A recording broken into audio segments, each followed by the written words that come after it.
Ya, Assalamualaikum warahmatullahi wabarakatuh. Selamat pagi. Perkenalkan nama saya Rasid Gani, NIM 2030102101 dari Prodi Pendidikan Teknik Mesin. Ya, dalam kesempatan kali ini saya akan menyampaikan tugas ujian tengah semester dari mata kuliah Administrasi dan Manajemen Sekolah. Ya, langsung saja. Dalam tugas ini saya mengambil poin B, yaitu banyak sumber daya manajemen yang terlibat dalam organisasi atau lembaga-lembaga termasuk lembaga pendidikan antara lain manusia, sarana dan prasarana, biaya, teknologi, dan informasi. Namun demikian sumber daya yang paling penting dalam pendidikan adalah sumber daya manusia.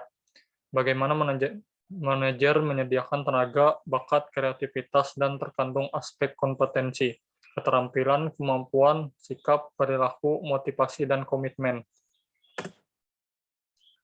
Pengertian pengembangan sumber daya manusia. Pasti sering kita mendengar sumber daya manusia atau SDM. Apa sebenarnya SDM itu? SDM adalah individu produktif yang bekerja sebagai penggerak suatu organisasi, baik itu dalam sebuah konstitusi maupun perusahaan yang memiliki fungsi sebagai aset sehingga harus dilatih dan dikembangkan kemampuannya. SDM secara makro adalah jumlah penduduk dengan usia produktif yang ada di suatu negara. SDM meliputi daya pikir dan daya fisik yang dimiliki setiap individu atau manusia. Karenanya SDM menjadi unsur penting dalam kegiatan perusahaan. Yang termaksud dengan SDM adalah tenaga kerja. Tenaga kerja adalah individu yang menghasilkan barang dan jasa dalam suatu perusahaan atau organisasi. Tenaga kerja ada di kusara usia 15 sampai dengan 64 tahun. Usia produk ada di rentang usia 20 sampai dengan 40 tahun. Tenaga ahli adalah individu yang memiliki suatu keahlian khusus. Tenaga ahli sangat dibutuhkan oleh perusahaan. Pemimpin berfungsi untuk memimpin jalannya perusahaan, baik buruknya jalan perusahaan ada di tangan pemimpin. Pengusaha-pengusahaan adalah individu yang mampu mengembangkan usahanya. Pengusaha juga bisa membuka lapangan pekerjaan. Produsen adalah individu yang bisa menghasilkan barang. Konsumen merupakan individu pemakai dari barang yang diproduksi. Selanjutnya B, pengertian sumber daya menurut ahli. Melayu Hisibuan, pengertian sumber daya adalah suatu usaha yang meningkatkan keterampilan teknis, teoritis, konseptual, dan moral karyawan sesuai dengan kebutuhan pekerjaan atau jabatan melalui pendidikan dan pelatihan. Macis, 2002. Pengembangan adalah usaha-usaha untuk meningkatkan kemampuan karyawan dalam lingkungan pekerjaan untuk menghadapi berbagai penugasan. Ranupan Dojo dan Hasan, 2004. Pengembangan karyawan adalah usaha-usaha untuk meningkatkan keterampilan maupun pengetahuan umum untuk karyawan, agar pelaksanaan pencapaian tujuan lebih efisien. Andrew F. Sikula mengatakan pengembangan yang mengacu pada masalah staf dan personalia merupakan sebuah proses pendidikan jangka panjang, memakai suatu prosedur yang sistematis dan terorganisir, di mana manajer belajar pengetahuan konseptual dan teoritis untuk tujuan umum. Sedangkan pelatihan adalah suatu proses pendidikan jangka pendek yang menggunakan prosedur sistematik dan terorganisir, sehingga karyawan bidang operasional belajar pengetahuan teknis pengerjaannya untuk tujuan tertentu. Armstrong, pengertian sumber daya berkaitan dengan pemberian kesempatan belajar pembuatan program-program training dan melakukan evaluasi untuk program-program yang telah dilakukan untuk mengembangkan kemampuan karyawan atau pegawai dalam suatu organisasi. Stewart dan McGoldrick menyatakan bahwa sumber daya manusia adalah berbagai aktivitas dan kegiatan yang diarahkan pada sebuah pembelajaran untuk perorangan maupun kelompok. Jan Bella menyatakan pendidikan dan pelatihan sama dengan pengembangan, yaitu merupakan proses peningkatan keterampilan kerja baik teknis maupun manajerial. Jadi, jika sumber daya manusia itu adalah karyawan yang bekerja pada suatu perusahaan yang diharapkan bisa menaikkan pendapatan perusahaan dengan kinerjanya sehingga bisa menjadikan mereka sumber daya. Pengembangan sumber daya manusia adalah sebuah usaha untuk meningkatkan kemampuan SDM agar bisa menaikkan produktivitas perusahaan, di mana ada proses yang dilewati meliputi berbagai masalah yang terjadi pada dalam perusahaan, termasuk buruh, manajer, karyawan, pegawai, dan tenaga kerja atau pegawai lainnya.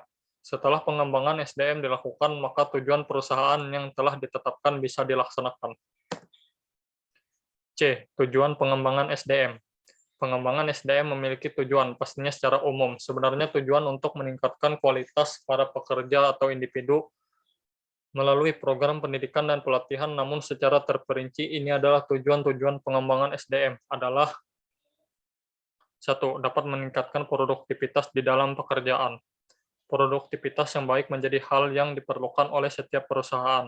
Jika produktivitas meningkat, maka pekerjaan yang dihasilkan meningkat pula.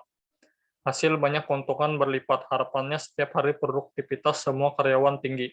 Untuk mendapatkannya, maka harus ada suntikan kinerja dari perusahaan lewat pengembangan SDM.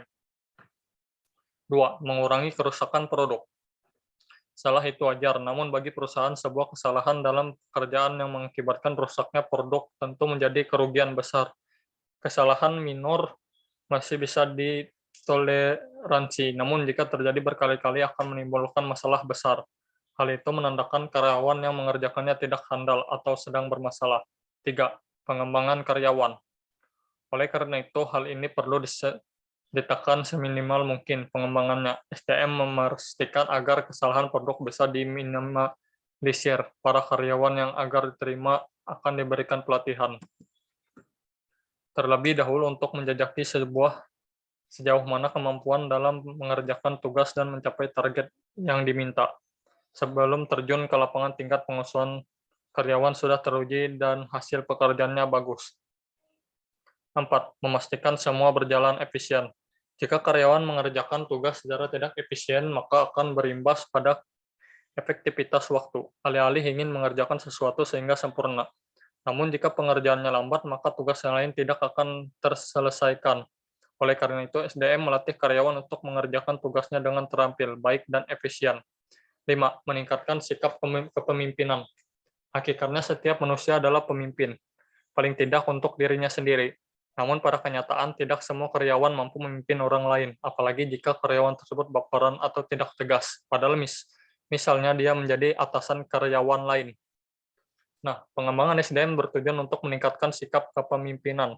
Ada serangkaian kegiatan yang akan membuat karyawan mampu memiliki jiwa kepemimpinan. Jiwa leadership atau kepemimpinan membuat para karyawan tahu seberapa besar porsi dalam pekerjaannya. Karyawan juga harus mampu mengambil keputusan tepat. Karyawan harus mandiri dan tidak bergantung pada orang lain. Itulah yang berusaha ditumbuhkan lewat pengembangan SDM.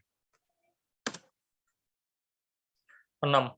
Menciptakan moral karyawan atau manusia.